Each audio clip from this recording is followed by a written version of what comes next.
What's good, people? Today I'm gonna show you all the habits and all the strategies that you need to know to literally melt fat off your body this summer, so you can look sick at the beach without your shirt and to impress your mom or other moms. If you know, you know. Right, so let's start. By the way, if you don't know what this stuff is all about, then you gotta check out the previous video where I show how to reprogram your mind for fat loss, to make fat loss effortless and easier, and yeah, to literally transform your mindset. If you haven't watched the first part, then all the stuff I'm about to tell you is going to be absolutely useless, because you need to have the great mindset first, and you'll know what I'm talking about if you watch the first video. As I promised, this is the second part of the habits and the strategies that I use to make my crazy transformation. People always ask me for the habits and the strategies, but honestly this part is even more important than that. Alright, so let's start with the first thing, and the first thing is to stop messing up your calories. But stop bullshitting yourself. As you may probably heard already, that a calorie deficit is the absolute key factor to lose fat, and I see a lot of people still messing up this part, even though they know that they need to be on a calorie deficit and they think they are on a calorie deficit, but in reality they are just bullshitting themselves. There are only two ways to get this right, and if you don't go on with one of those ways, you're bullshitting yourself. The first way is to eat the same thing every day. You calculate a single day of eating and you make sure it's on your proper calories, and you just basically eat the same thing every single day. This is also called meal prep. The second way is to track every single calorie that you eat, and you can do that with a food scale and a calorie tracking app. And yes, those are basically the only two ways to get your calorie deficit right. Fuck the intuitive eating bullshit. It doesn't work. Don't trust your emotions and don't trust your stupid mind to decide how many calories you eat that day, because it never ends well. So yeah, those are the two only methods, and both of them have their pros and cons. Now, the great thing about tracking every single calorie with a food scale and a calorie tracking app is that you are basically flexible with what you can eat during the day. You're not stuck with eating the same meals every single day over and over again. But there is a big but: it won't be accurate 100% of the time, and you really need to get used to it. Now, with this method there is a slight room for error, because not all the nutritional labels and not all like the registered nutritional labels on the app are accurate. So if you're eating every single day something different that you never ate before and you try to register it on the calorie tracking app, it might not be 100% accurate, and you need to get used to it, because weighing your food on the scale and then logging in that number into the calorie tracking app, it can be a pretty annoying process at first, but once you get used to it, it literally becomes just a part of your life. For me, this is my preferred way of tracking calories, and it literally feels effortless, and I just do those stuff on autopilot. I know some people will tell you to eyeball instead of using the food scale. Please, for the love of God, don't eyeball the amount of food you're putting on your plate. It's never going to be accurate unless you're using like the same spoon and you're counting the spoons you're putting, but it's still not accurate. And the second method, the great thing about eating the same foods every single day is that it is accurate, because you're literally eating the same thing every single day.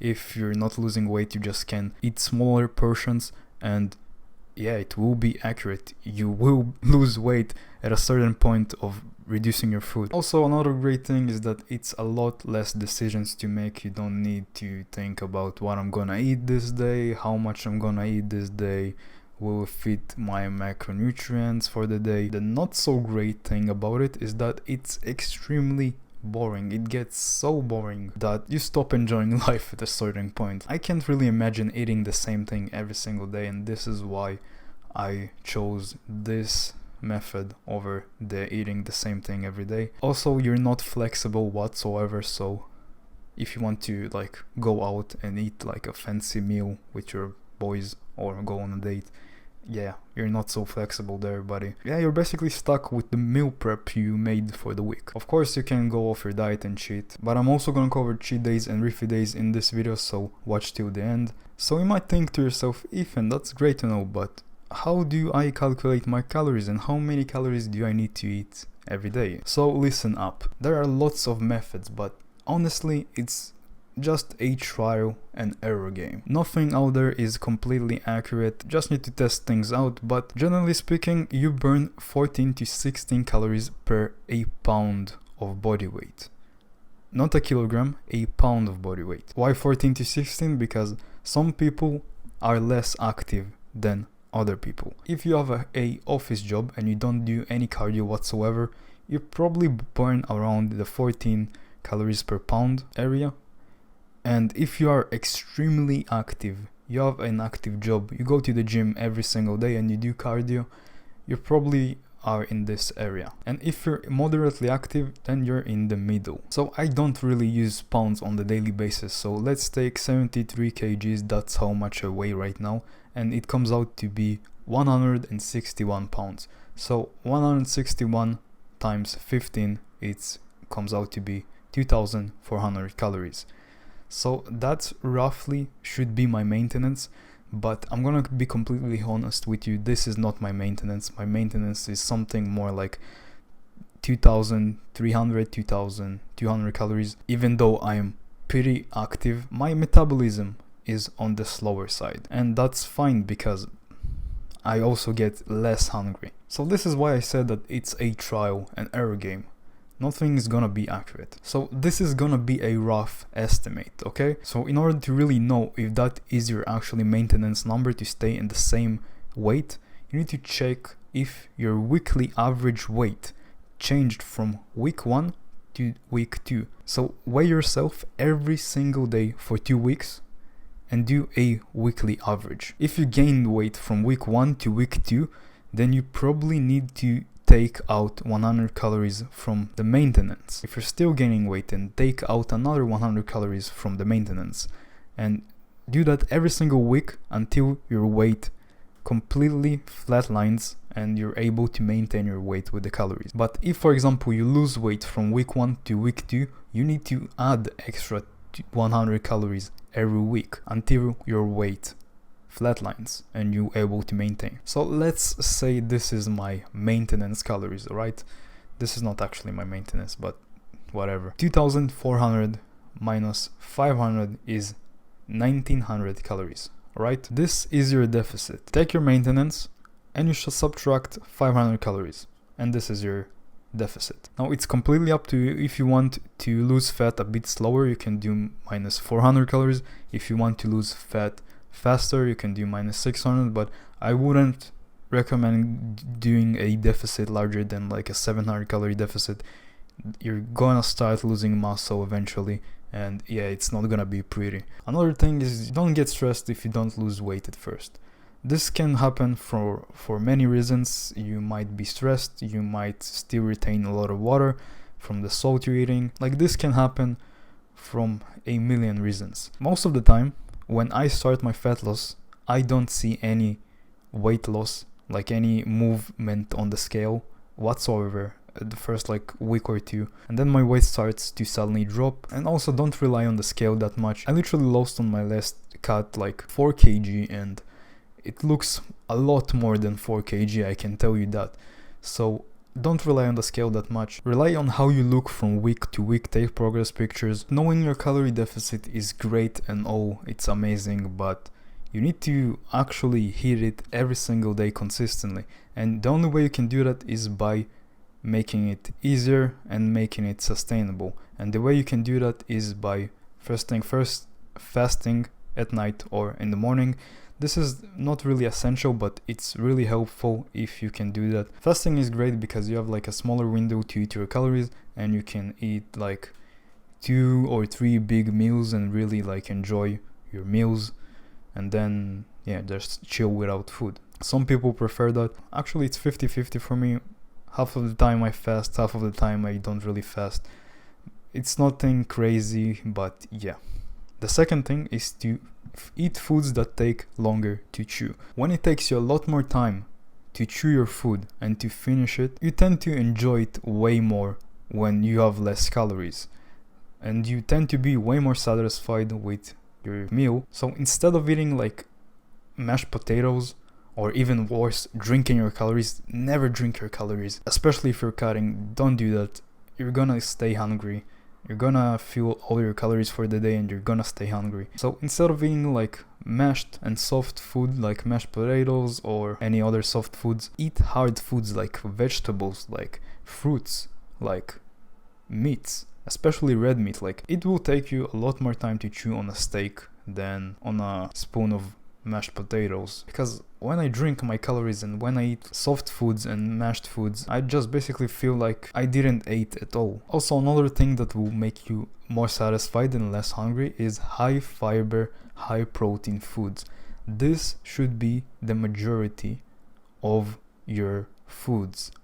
High fiber, high protein. High fiber foods are fruits, vegetables, certain whole grains, and high protein is basically different type of meats, dairy products, and whatever vegans eat to get their protein. Sorry, I'm not really an expert on veganism. Those two are essentially the same thing. Also, if you're not fasting in the morning, have healthy fats in the morning because they will help you to stay less hungry. Especially omega-3. If you can have omega-3 fats in the morning, it will be highly beneficial to keep your appetite less, all over the place. Because sometimes your body just goes crazy and wants to eat more and more just because it searches for those healthy fats to keep the hormone levels balanced, because that's the main priority of your body. Next thing is to take care of your microbiome, aka gut health. Now this gets so neglected and this is so underrated because nobody talks about this. Your gut health is essentially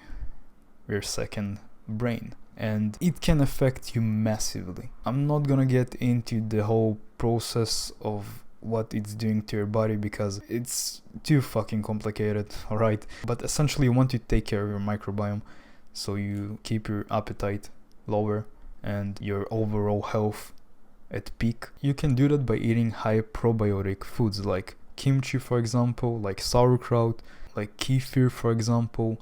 If you don't know what kefir is, it's basically thick milk that tastes like white cheese. I know it doesn't sound the best, and I can assure you that it doesn't taste the best, at least for me, but it's extremely healthy for your gut health. Even though it has like some calories, yes, those calories are completely worth it. Also, fasting, as I mentioned earlier, will fix your microbiome because the more time you have between meals, the more time your gut can recover. Another thing that can fuck you up is to sit alone all day at your house while being bored. Like, at some point you're going to teleport to your kitchen and you're gonna binge on a lot of stuff. It's fine if you get busy because if you're bored, it's the worst thing ever. Your body's just searching for more dopamines.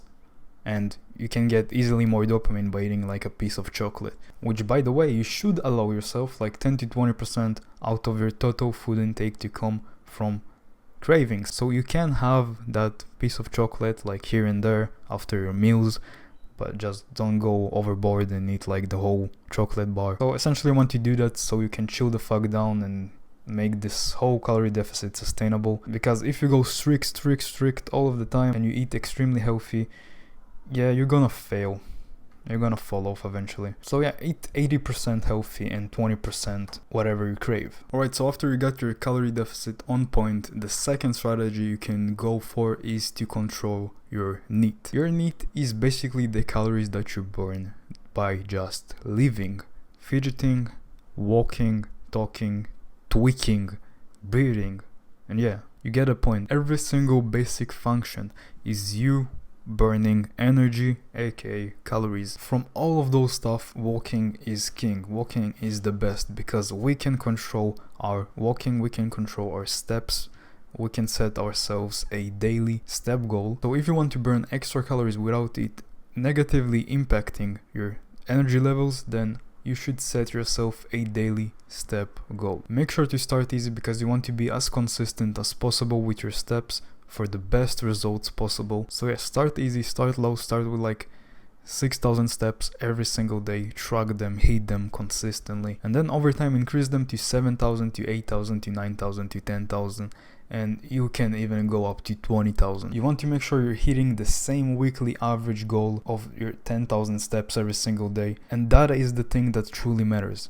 not the day-to-day steps you get in, but the weekly steps, the overall steps you do. Because let's say day 1 you do fine, day 2 you do fine, day 3, oh, something happened, you did 6,000 steps instead of 10,000 steps.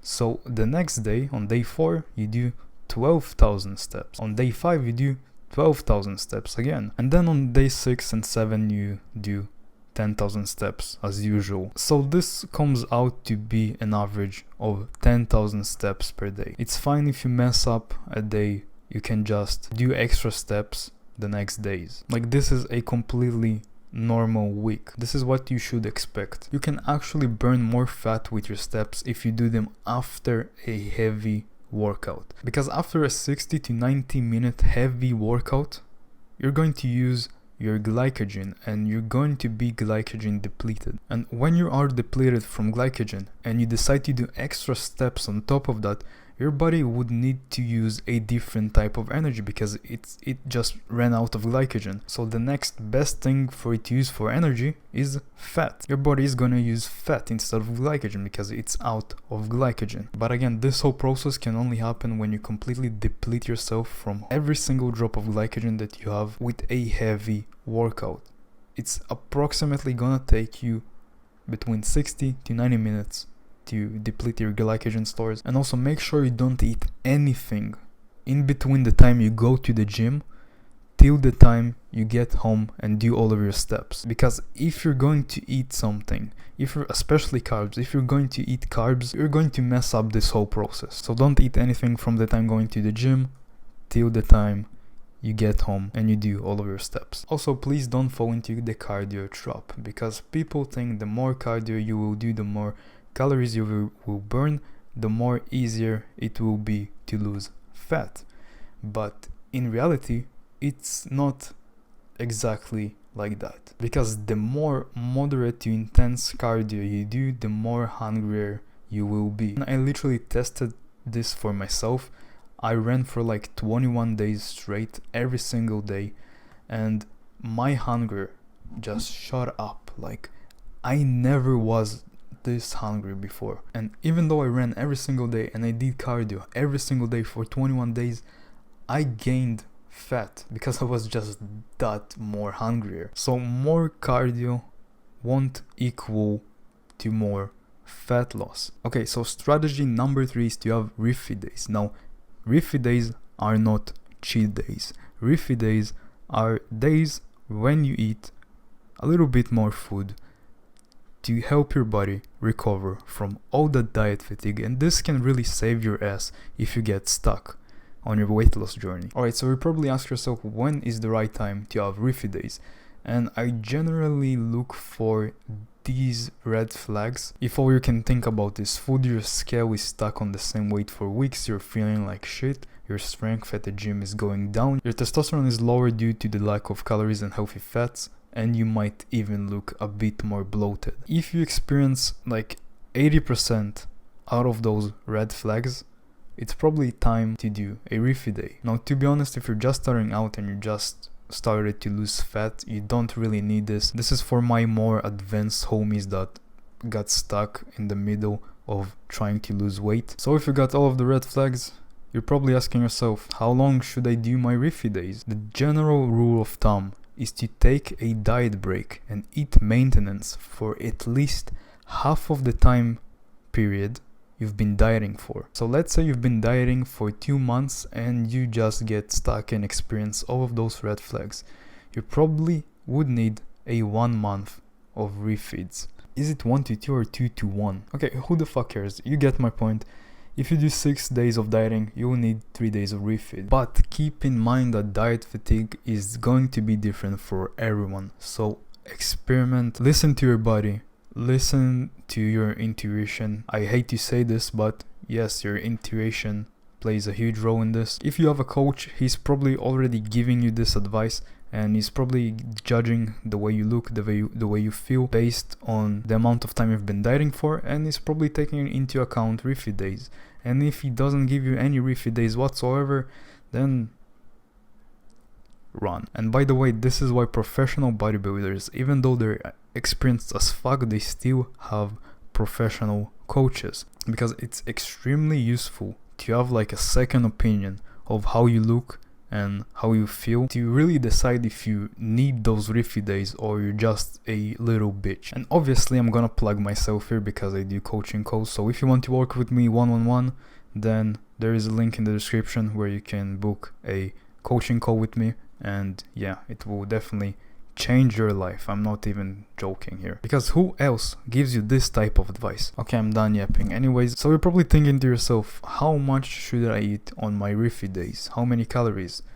Well, I say to that, use them to your advantage. You can literally do a slight surplus on your riffy days, and you will get all the surplus benefits without getting fat. But this will require you to do a more extreme deficit, but this also gives you the benefit of losing fat quickly. Now, don't be afraid of this extreme deficit, because the riffy day will reset your hunger levels. This whole process is basically taking a 1 step back and 2 steps forward. So let's say, for example, your maintenance calories is 2300 calories. On your riffy days, you're gonna eat extra 100 calories, but on your diet days, on your deficit days, you're going to eat 600 calories less. Yes, it's a bigger deficit, but you are going to lose fat quickly, and that surplus will help you maintain the muscle, and it will help you recover from that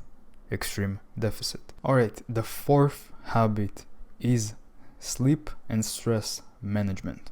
So long-term stress is literally killing not only your gains, but your entire body. And I'm not gonna get into all the science of stress causing diseases like cancer and shit, because if you do your research, it actually causes stuff like cancer. But this video is about losing fat, and it's killing your fat loss. You see, stress turns on a fight or flight state in our bodies. Fight or flight is our like ancient survival mechanism. This is literally how all of your ancestors survived, and the reason why you're here watching this video, this fight or flight mechanism. The problem is when it turns on, your body stores carbs as fat in your body. Why your body does this?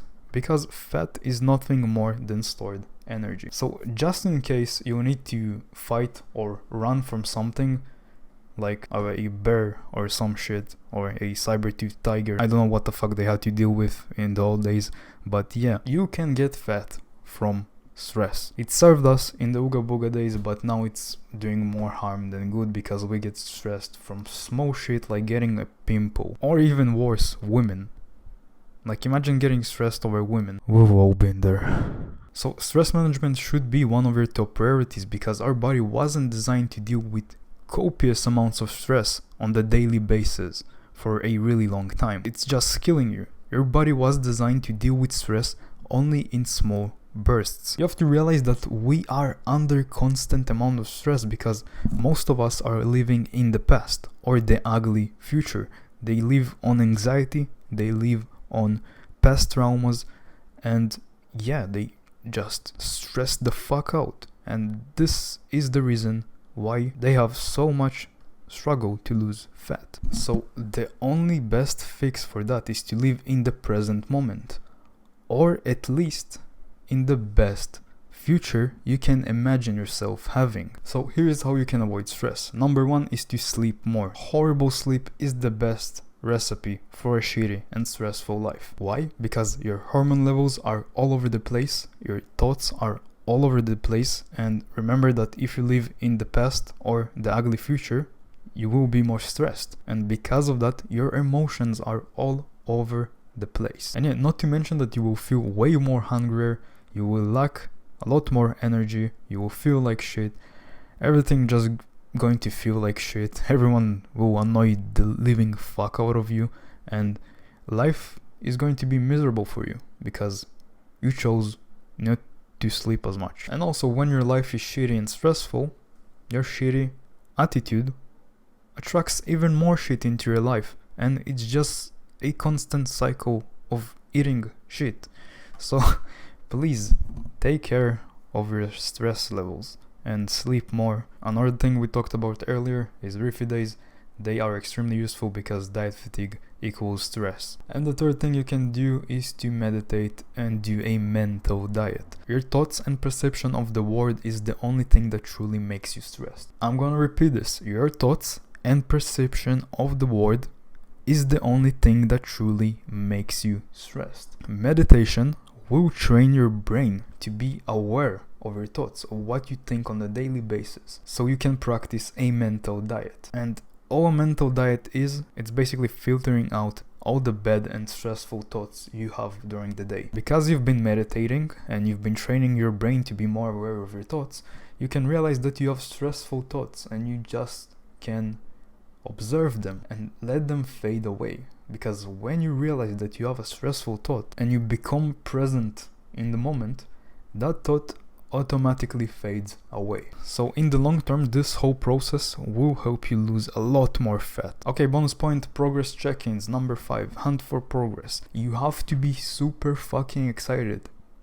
and look forward to the next week because you know you're going to be leaner. Be excited to take a picture. This will give you so much more dopamine to keep going and to basically be as motivated as you can be. Also, when you take pictures week to week and you hunt for that progress, you'll be able to see how far you've come, because after dieting for a while, it's very hard to notice any changes because you see yourself every day in the mirror and it's hard to notice changes when you do that. That's why pictures, weekly pictures, are so useful. If this video was useful, drop a like because we need to get this info more out there. If you want to work with me one-on-one and get personalized help, you can book a call with me. The link will be in the description. If you want to join the best self-improvement club on the planet, connect with similarly minded people and participate in monthly challenges, you can join our private community improvement club.